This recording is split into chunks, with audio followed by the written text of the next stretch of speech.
This is a quick video, really quick video of how to do the apple fritter muffins. So you're going to do your dough, which is the yeast, a pack of yeast, and you only need 1 pack of dry yeast. And then you're going to let that sit in some warm water. I'd say about 2 cups of warm water, and then 4 tablespoons of sugar. Mix that up, let that sit for like 5 minutes. Then you're going to start adding your flour. Probably about 3.5 cups. You can keep adding flour to get it the consistency it needs to be, where it's not too sticky, but it forms into a ball.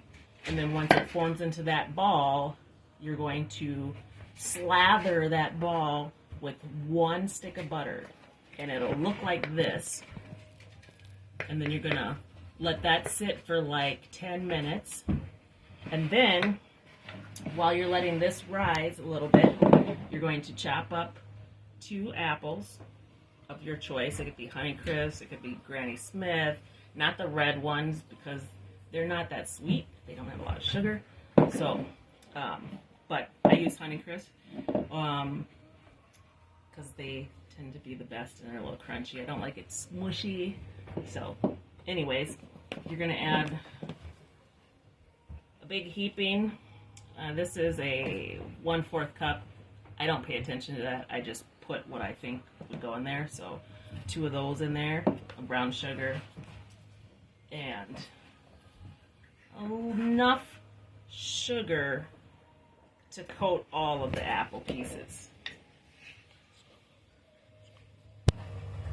This is a 1/3 cup.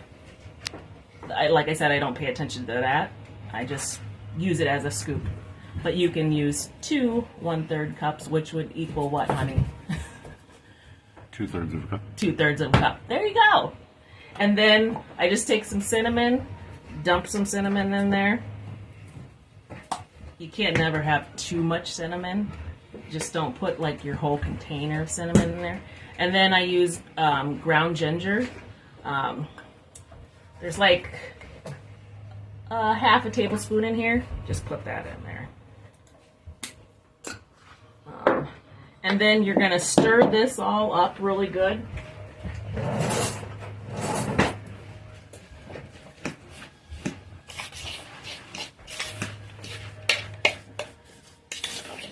And it should coat all the apples really good. You want no left sugar on the bottom of your bowl.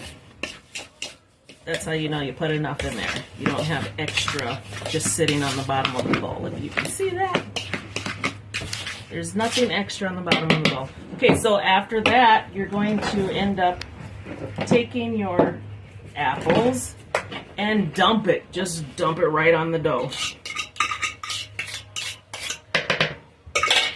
And this is when you're going to infuse that dough.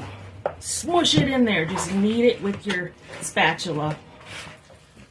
It's pretty messy if you use your hands. I mean, you can use your hands, but why do that when you got a spatula?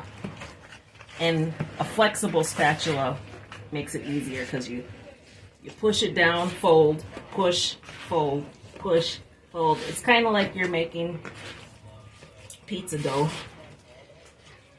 and you're just pushing those apples into the dough, and you want to get it really incorporated. They're singing to each other. Yeah. You can see that? Now it's just pushing it into the dough, and you want to get it in every crevice of this dough. Just keep pushing until all your apples are pushed into the dough. And it might look like the dough's coming apart a little bit, but that's okay. We're okay with that because you're going to let it sit and rise a little more after you're done doing this. And I say let it sit for like a half an hour, covered up.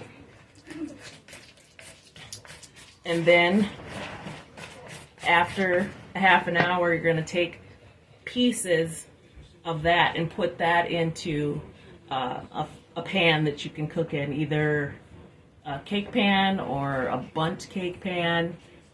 Put it all in there, let it cook together. It's kind of like monkey bread when you do it that way, or you can put them in individual cupcake, a cupcake pan, and then let it bake. And then once it's done baking, it's going to be golden brown, and the sugars are going to like crystallize and get all and crunchy on the sides. And then you take cinnamon and sugar, sprinkle that over it, and then you can add your powdered sugar water mix to make your frosting for the apple fritter. That's it. Hope you like it.